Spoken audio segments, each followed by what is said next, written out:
and welcome to this BJA broadcast. And in this broadcast, we are going to be discussing a paper that I've selected from the November issue of the British Journal of Anaesthesia. And the title is Anaesthetic Depth and Delirium After Major Surgery, a randomized clinical trial. And you can see on the screen the details of this paper in front of you. If you scan the QR code, it will take you directly to a downloadable free PDF of the paper. And I'm delighted to welcome 4 of the co-authors of the paper. And before we start the discussion, I'd like my colleagues to introduce themselves. And please, if we could start with Liz. Hi everyone, my name is Liz Everard. I'm Associate Professor of Neuroscience in Anaesthesiology at Weill Cornell Medicine. I also have an appointment at the University of Melbourne and St Vincent's Hospital, Melbourne. Over to you, Doug. Hello everyone, I'm Doug Campbell. I'm an anaesthetic specialist at Auckland City Hospital.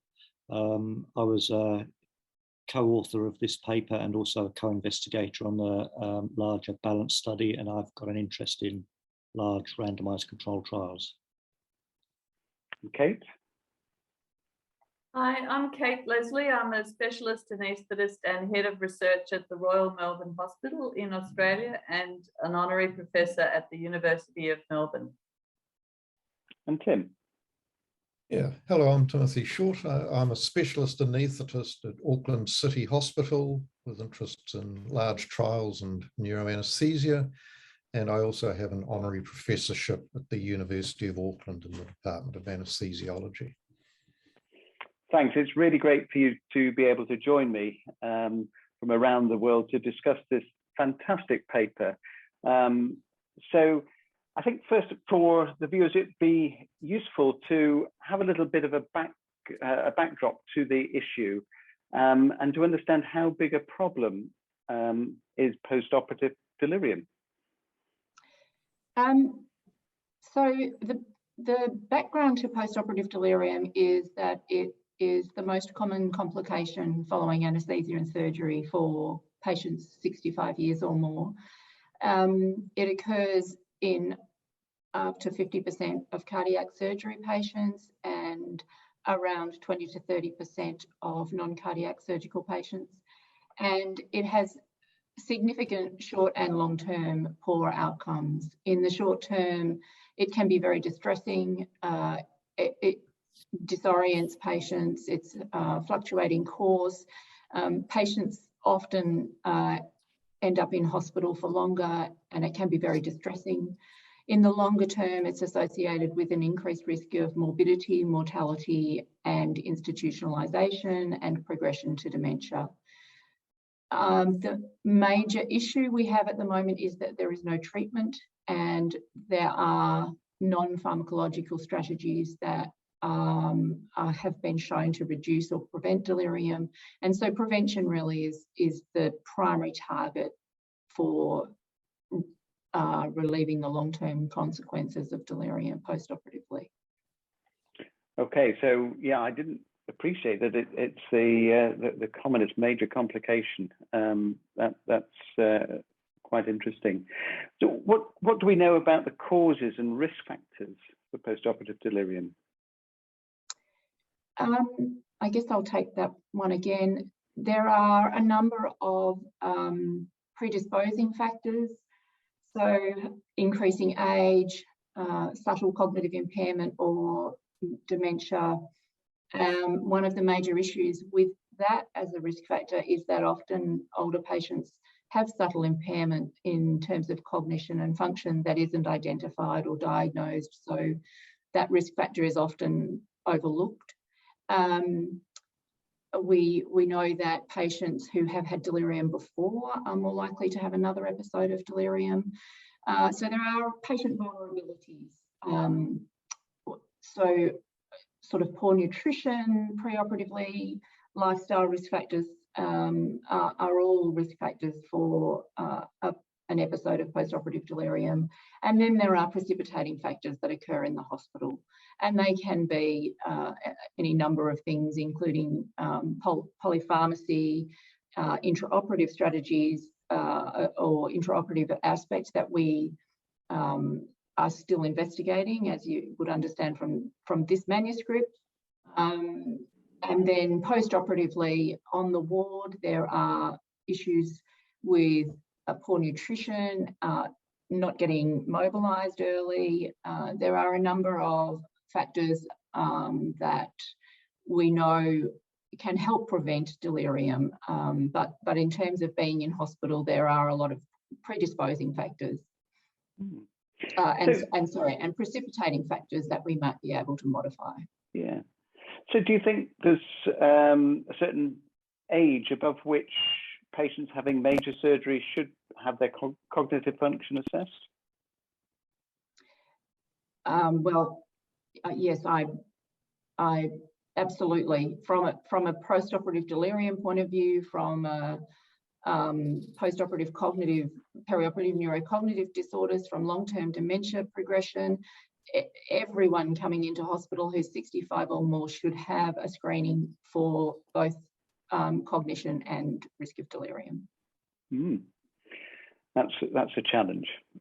Okay, now this particular paper was a sub-study of the balanced anaesthesia trial. Perhaps, Tim, you could tell me a little bit about that and the major outcome of the balanced trial, the main study. Well, the balanced study arose out of a large number of observational studies that found quite a consistent relationship between perhaps excessive anaesthetic depth and mortality.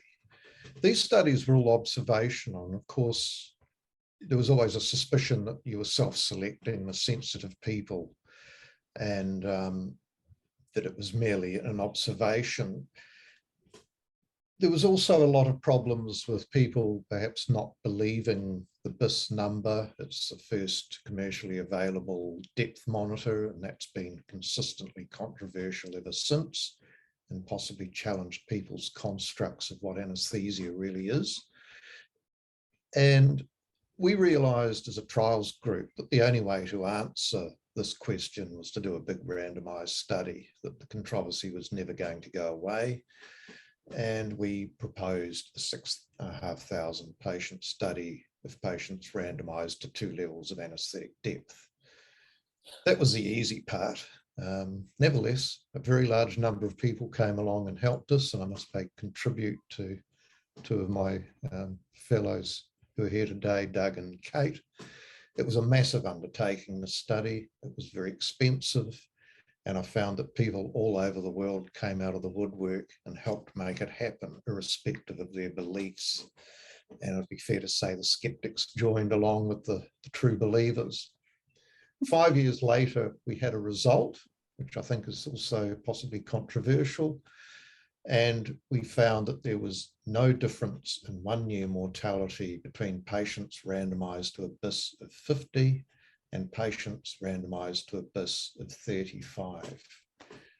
There were issues with the study with some convergence between the 2 BIS levels and problems with patients being titrated when anaesthetists weren't very familiar with it. But in the contrary to that, we also had total control of arterial pressure to predetermined limits chosen by the anaesthetist, and there was no bias in blood pressure that could have altered the result as a result of depth. There was a decrease in the expected mortality rate, which led to accusations that the study is being underpowered. But nevertheless, we found no difference, and a per protocol analysis that takes into account the convergence in the BIS levels also found no difference that would indicate that we're doing something dangerous when anaesthetizing patients with a BIS of 35 versus a BIS of 50. So we feel we described a broad range of anaesthesia where you can proceed with confidence. So you've already mentioned the challenges of the whole study and the costs and the number of people involved, but I can imagine that for this sub-study where you are collecting further data on cognitive function before and at various stages after, it must have been even more challenging. Would you like to add anything about the challenges in studying this group for this particular outcome? I think the main issue with the delirium sub-study is that it's very labour intensive to gather high quality data on delirium outcomes. It requires patients to be visited twice a day. We visited them for 5 days and a detailed assessment to be made. Nevertheless, the study provided a perfect opportunity in a highly controlled, structured environment to find out whether the depth of anaesthesia was truly going to make a difference in the incidence of delirium and outcome. And 8 centres, I think it was, rose to the occasion, and thus the delirium sub-study was born, and I believe a great success. I think just to add to that, you know, there's good evidence that because of the fluctuating nature of delirium, assessing the patients twice daily for 5 days is really essential. So the type of tool that you use to assess or diagnose delirium and the frequency with which you assess directly inform the incidence that you'll see and time of day. Yeah, I mean, I would imagine that at night delirium is more common than during the day, or is that? It's really interesting because, I mean, many people talk about the sundowning, particularly from nursing homes, and that delirium is more common sort of through that sort of dusk, early evening. We actually didn't find that. We found that it was more common on the first day and the second day, but we didn't see sort of any significant differences between AM and PM assessments. Always good to blow the myths, I guess, and that's what interventional trials are fantastic for. Okay, so the exciting part, the main findings of the sub-study on delirium. Who would like to summarise those? Perhaps I can do that for you, Phil. So we were able to recruit quite a large number of patients, which was fantastic, around the 500 or 600 mark. And the incidence of postoperative delirium in the high group, the BIS 50 group, was 19%, and in the BIS 35 group it was 28%. So that was higher in the BIS 35 group than in the BIS 50 group. And the odds ratio was 0.58 with the confidence interval of 0.38 to 0.88. So that's a significant result. At 1 year, those in the high group demonstrated significantly better cognitive function than those in the low group, which was very interesting, actually. 9% had poor cognitive function in one group and 20% in the other group. So that was an unexpected finding, and it was also not consistent with the cognitive and mental state tests that we did earlier in the postoperative course.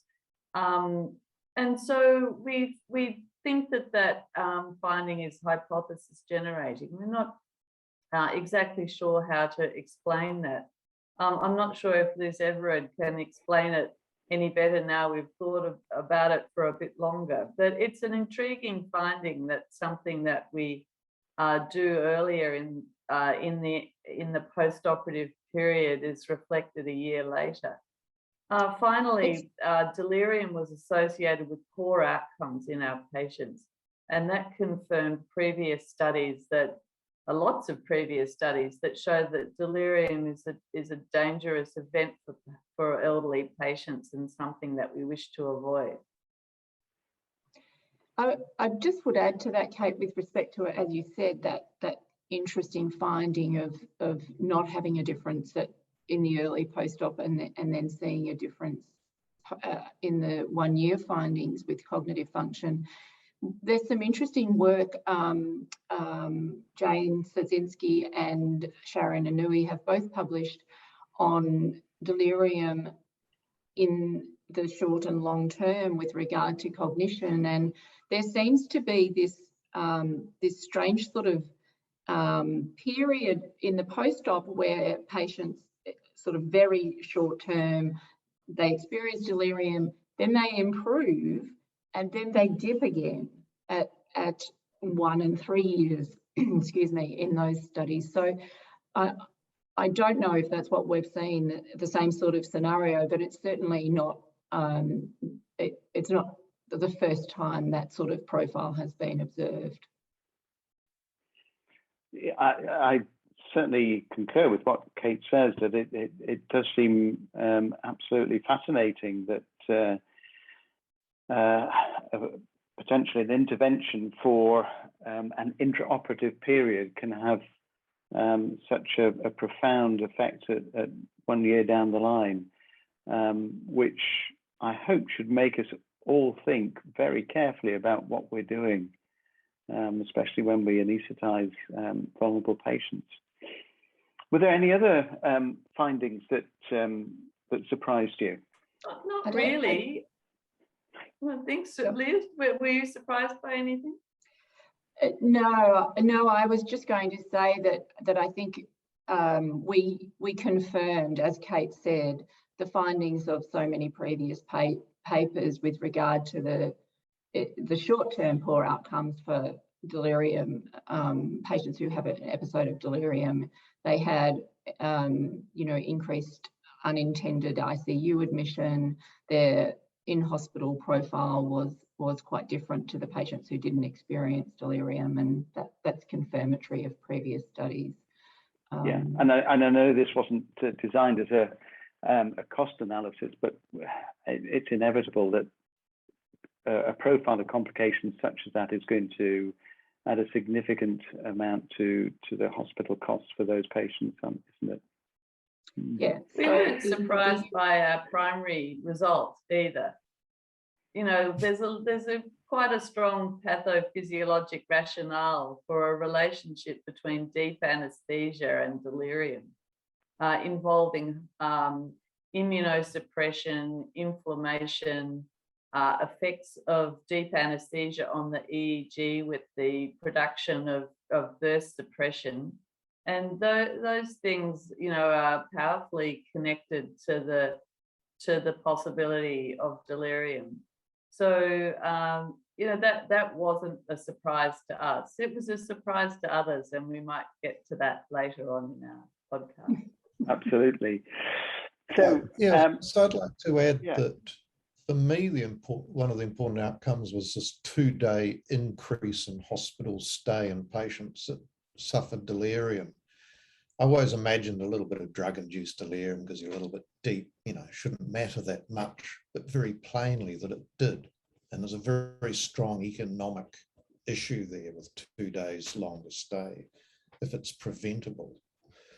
So for me, that was really the big finding, even though it wasn't a new finding. It was found in a much more structured environment than the past studies. Yep. So it's estimated in the US that postoperative delirium adds about $164 billion a year to the healthcare costs for patients. And I've seen Australian figures of $35,000 Australian per patient. Okay, well, let's hope the funding for future research follows the incentives of those types of figures. So if you were to do the study again, what changes would you make? Perhaps I could answer that one.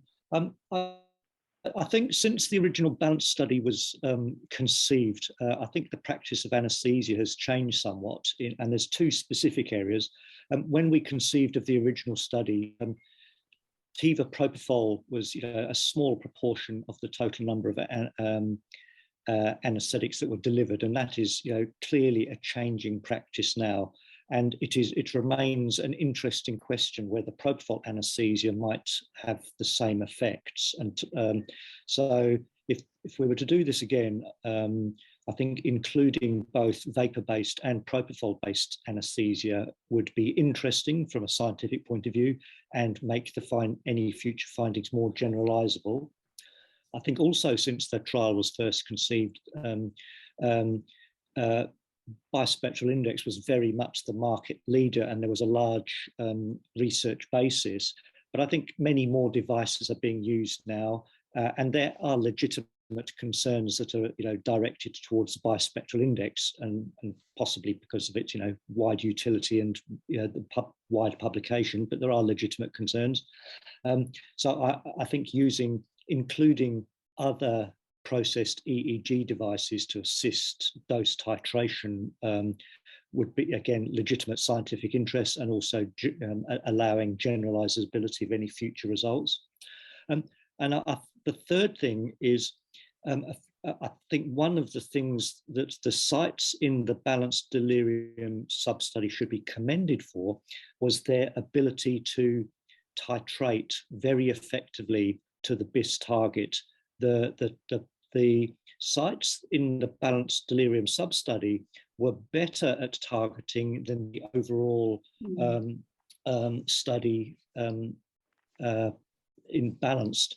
Now that was pointed out in an editorial by Michael Avedon, where some of our Asian centres were very good at titrating anaesthesia. My primary role in the balance study was looking at the data from every site, and one of the things the readers may not be aware is that the highest performing sites were the highest performing sites. Two of them were in Australia. There was one in New Zealand. There was a North American centre that were better, and some that were and also the other high performing sites were Hong Kong and the other Chinese centres. So I would choose sites that had the ability to titrate very well, and that depends on the expertise of the people working there, the familiarity with the device, and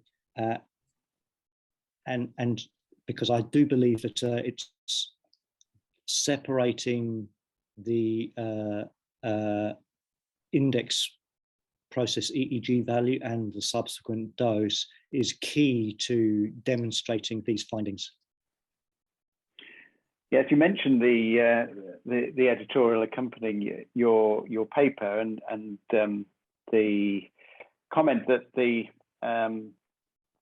distribution of patients included in the sub-study was skewed towards East Asian populations. So do you think your findings are likely to be generalizable to a global population, or do you suspect there might be some between ethnic differences? Well, I think the first point to make is I think it's a legitimate question with any trial. Is it generalizable? And I'd like to point out that Liz's trial is the first international trial. So that's why the problem has been highlighted.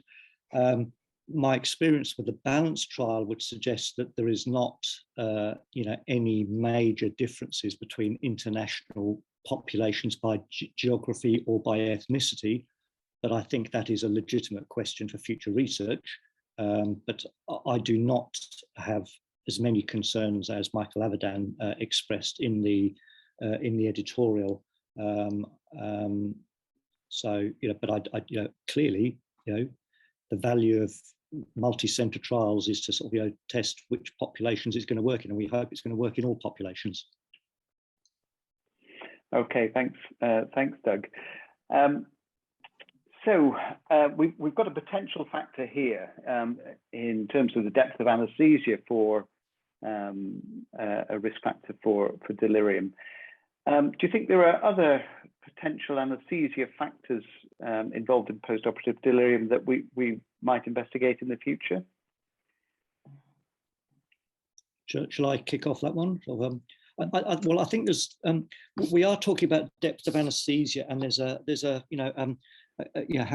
challenging interplay between titrating depth of anaesthesia using processed EEG and drug dose, whether that's measured by volatile MAC dose or propofol estimated concentrations. And it's very difficult to separate out whether it's a dose effect or a encephalographic depth effect. And so there's clearly a lot more work to be done in that area.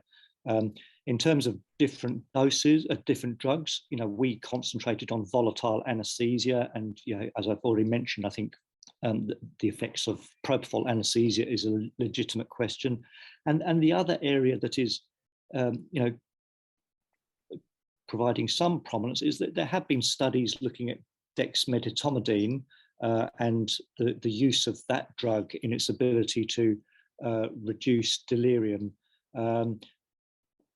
I think there's a lot of work to be done. And I think the important point about all of these factors that we're discussing is they are potentially reversible, they're modifiable. Whereas a lot of the discussion to date about age and comorbidities and type of surgery, we can't do anything about. So, but of those, I am most interested in that interplay between drug dose, encephalographic depth, and possibly any relationship between volatile anesthesia and propofol anesthesia. Can I jump in there? You said that there's lots of things we can modify, but when patients need surgery, they need some type of anesthesia. And we just saw the results of the REGAIN study that randomized people to spinal and general, and there was no difference. So we were hoping, or some people were hoping, that spinal would be the answer. But we're really struggling to find an anaesthetic of any sort that provides a better outcome. And Liz has done lots of research on that over many years with David Scott and Brendan Silbert. And so I thought I'd jump in and introduce that so Liz can tell us more. Well, excellent point, Kate. I think what I was going to say was, with regard to areas that we need to explore, I think the inflammation pathway and the mechanisms behind what's causing these changes is something that we're just beginning to look at and understand, taking sequential biomarkers throughout, from pre-op through to post-op, during admission and then post-discharge is an incredibly, it makes twice a day delirium assessments, look easy. But that's what we need to be doing. And the inflammatory pathway, how that may impact on, or how surgery and or anaesthesia impact on that, and then the downstream, what appears to be a downstream neuronal damage effect. There's so much work to be done in understanding the mechanisms behind these changes. Could I add another comment? I think sure. One of the things we were very careful with the original BALANCE study and with the BALANCE delirium study was controlling for blood pressure. And I think, Kate's mentioned the neuroinflammatory pathways, but I think also the potential for intraoperative hypotension or relative low flow states in the presence or not of impaired autoregulation is another future avenue of research that other investigators are currently researching. And I think also when we are talking about a complex intervention in both arms of these trials and in the spinal versus general anesthesia REGAIN trial, I think the intervention needs to be very carefully described. And it's not just a case of spinal versus general anesthesia. There's a whole bundle of care that comes with it. And, there was not control of blood pressure in the REGAIN trial. So, I would say there's, one potential confounder there where, maybe differential, hemodynamics could be could have ablated any potential gain. It's a very complicated subject. I think what you've illustrated today and with your paper is that we're only going to get a handle on these vital questions through large multi-center interventional trials. And I don't know whether you just want to finally add something about the trial group you have and how it's enabling important information to materialize. So the CTN was established back in 2005 with the master trial, which looked at epidural analgesia versus intravenous anaesthesia. And since then, the trials group has done more than 15 trials or collaborated with international partners. And it really has shown the power of two things. One is international collaboration, and the other is leadership. And so with international collaboration, we've managed to recruit enthusiastic anaesthetists at metro and regional and rural sites and private and public hospitals around the world. And it's been great to really get that grassroots involvement. But secondly, the trials group has nurtured leadership over the years. This was the first trial run from New Zealand with Tim Short at the helm. And it really demonstrated that, that decentralizing and using new sites creates a lot more excitement with trials. And it also shows the resilience that is needed to conduct these trials over a long period. And then including world leaders in specific topics has just been a great strength of our work. And so it was great to have Liz Everett on board, who's the world leader in perioperative delirium. And it's been great for us in the CTN to see that there's trials groups in America, with the Regate study being a great example, and also the great perioperative medicine collaboration in the UK. So multi-centre trials are the way to go. Well, I don't think I need to say much more than that, except that thank you very much to you, to your co-authors, and to all your collaborators involved in executing this fantastic body of work. And you've generated some really interesting, thought-provoking data. There's nothing better, I think, than generating discussion and controversy, because it's how we all take things forward. So many thanks once again for the work, and many thanks to Liz, to Tim, to Kate, and to Doug for participating in this broadcast. And we look forward to your next work, and hopefully published in the BJA again. Thank you all. Thank you so much. Thank you. Thank you. Okay, and so we say goodbye to our audience as well. Bye-bye now. Thank you. Bye-bye. Goodbye.